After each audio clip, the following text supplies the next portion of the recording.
Halo semuanya, selamat bertemu kembali di sesi lanjutan dari bagaimana mengoptimalkan generative AI untuk pekerjaan sehari-hari, khususnya di HR. Bagian kedua ini masih kelanjutan dari uh, fungsi talent acquisition, mengoptimalisasi fungsi talent acquisition dengan menggunakan generative AI. Dalam ini saya masih menggunakan ChatGPT. Saya akan membrief apa yang kita sudah pelajari sebelumnya. Jadi konteksnya masih eh, kita mengibaratkan seorang HR manager dengan kapas apa namanya capabilities di sourcing dan assessment center. Jadi ini masih. Kemudian eh, kita masih fokus di eh, tiga CV yang sebelumnya saya jelasin. Nah, kali ini saya akan menambahkan informasi mengenai main responsibility. Jadi kalau tadi kita ngobrolin mengenai parameter yang sebelumnya, eh, dijelaskan di sesi sebelumnya, mungkin Anda bisa eksplor di sesi video saya sebelumnya, mengenai parameter yang kita identifikasi lebih ke pengalaman, kemudian background, dan lainnya. Maka saat ini kita tambahkan parameter lain, yaitu main responsibility dari sales managers. Jadi kalau dilihat dari CV tadi kita mengarahkan ke kecocokan dengan job desk. Jadi job desk-nya atau tanggung jawabnya lebih ke pengembangan implementasi strategi penjualan, kedua manajemen tim penjualan, which is terkait dengan people development, bagaimana hubungan dengan dealer dan mitra bisnis, kemudian analisa pasar dan kompetitor, kemudian pengelolaan laporan dan perencanaan. Ini bisa dijadikan sebetulnya catatan-catatan tambahan ketika mungkin ketika Anda eh, sebelum melakukan analisa ini melakukan juga initial interview dengan mereka terkait dengan situasi dan kondisi real di lapangan yang mereka eh, hadapi. Oke, kita coba. Jadi eh, kita tambahkan ini untuk tambahan informasi nanti yang akan kita tambahkan di eh, promptnya di ChatGPT. Saya akan kembali mengingatkan teman-teman apa yang sudah kita lakukan sebelumnya. Jadi kalau dilihat kita punya tiga CV. Uh, Promptnya adalah seorang HR manager fokus di talent acquisition, sourcing, profiling, onboarding, dan seterusnya. Kita kemarin analisa tiga kandidat ini dan membuat summary dengan parameter sebagai berikut. Jadi kemarin pengalaman 70%, latar belakang pendidikan 20% dan lainnya. Hasilnya Seno urutan pertama dengan overview seperti demikian yang dilakukan oleh apa namanya draft yang diusulkan. Seno 12 tahun, kemudian pernah jadi pertumbuhan penjualan 20% dan seterusnya. Kemudian yang kedua ada Budi Setiawan, jadi 8 tahun jadi sales managers, kesesuaiannya. Kemudian yang ketiga ada Wati Rahmawati. Jadi sudah dianalisa sebelumnya, kita juga sudah buat kesimpulan sebelumnya. Kemudian kita juga simulasikan bagaimana memberikan laporan ke users gitu ya terkait dengan summary dari CV yang sebelumnya. Terakhir juga kita bikin scoring gitu ya untuk attachment. Jadi kita dulu kemarin kita ngelihat ada beberapa attachment yang sudah kita usulkan gitu ya mengenai summary yang ada juga ini bisa jadi attachment buat eh, surat Anda atau email Anda ke eh, user Anda. Nah, kali ini saya akan tambahkan informasi eh, buatkan masih sama ya. Jadi ketika Anda sudah tadi bikin apa namanya prompt di awal, maka sebenarnya eh, percakapan kita dia sudah record sehingga jadiin referensi dia untuk analisa selanjutnya. Buatkan analisa kesesuaian tiga kandidat dengan eh, tugas utama sales manager sebagai berikut gitu ya. Kita tadi udah copy, kita buat copy tadi menjadi kita apa namanya tempelkan di sini. Ini yang saya bilang tadi main responsibility-nya adalah pengembangan, kemudian manajemen tim, hubungan dengan dealer, kemudian analisa pasar dan kompetitor, pengelolaan laporan dan perencanaan penjualan.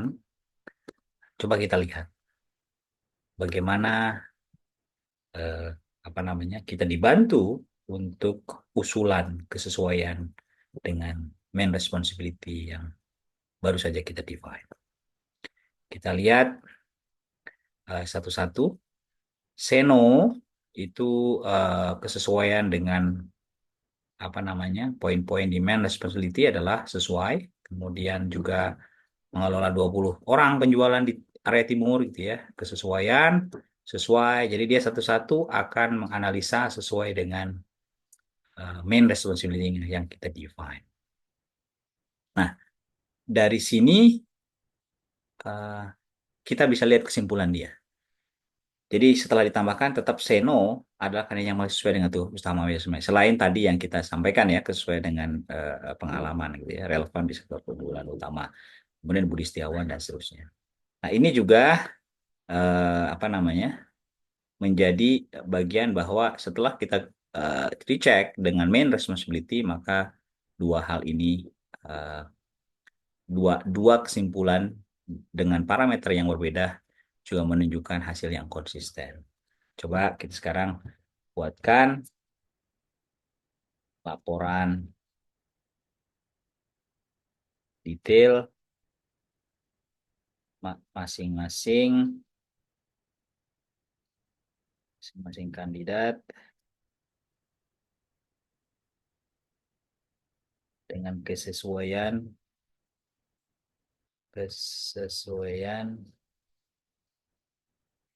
eh, dalam bentuk doc gitu ya.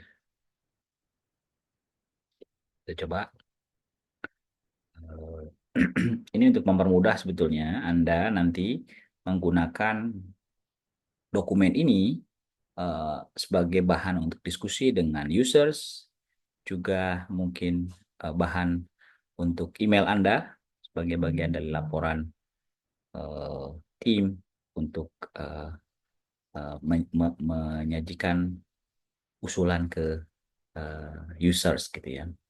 Nah, seperti saya sampaikan berulang-ulang bahwa ini tergantung juga pada kemampuan dari eh, atau sorry, maksud saya kapabilitas dari kecepatan network atau internet di Bapak Ibu sekalian. Ya, kadang-kadang kita harus menunggu beberapa saat untuk mengenerate dalam bentuk dokumen gitu ya. Kita coba buka downloadnya,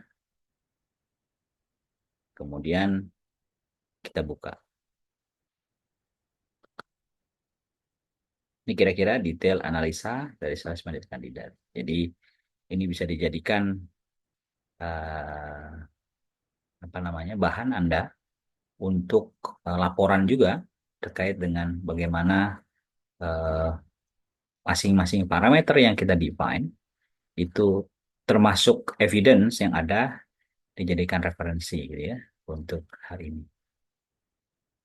Nah, saya akan menambahkan di luar konteks ini gitu ya. Uh, kita sudah memilih misalkan ya Seno sebagai karyawan baru di perusahaan. Buatkan rencana onboarding. Nah, ini. Jadi tadi saya tambahkan bagaimana kita mendesain onboarding dalam waktu 90 hari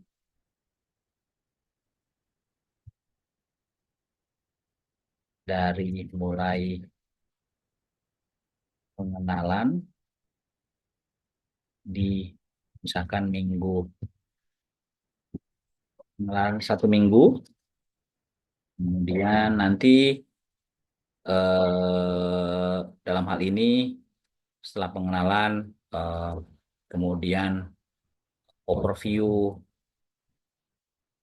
overview pekerjaan, kemudian overview pekerjaan dan eh, eh, 2 bulan eh, keliling misalnya, 2 bulan mengunjungi area. eh, penjualan.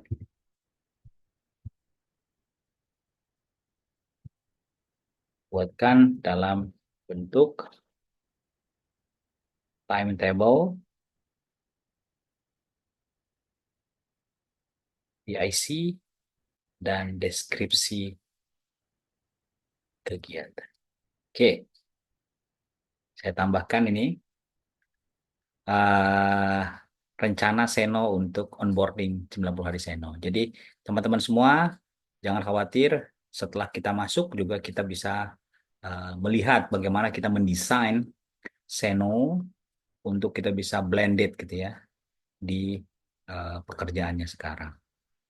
Kalau Anda lihat ini bagian dari nanti eh, apa namanya rencana dia selama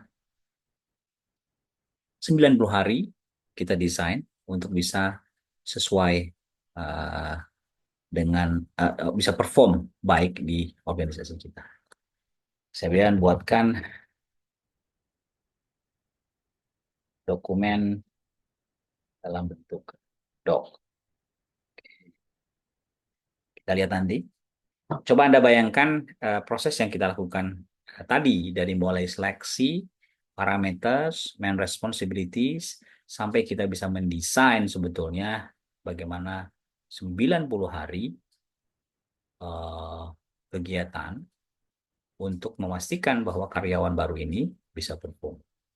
Tantangannya adalah sebetulnya bagaimana HR bisa menjadi fasilitator, menjadi partner bagi bisnis untuk memastikan bahwa apa yang kita rencanakan bisa dimonitor, dipastikan dan progresnya bisa uh, apa namanya, bisa ditinjau.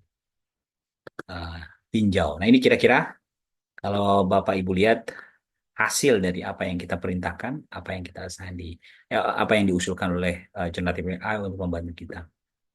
Jadi kalau dilihat ini onboarding 90 minggu pertama, ya penyebutan, pengenalan organisasi, penjelasan kebijakan, pengenalan sistem dan software, itu di IT dan HR managers, kemudian overview pekerjaan mengenai target, tanggung jawab utama, diskusi KPI, pengantar penjualan dan persiapan kunjungan.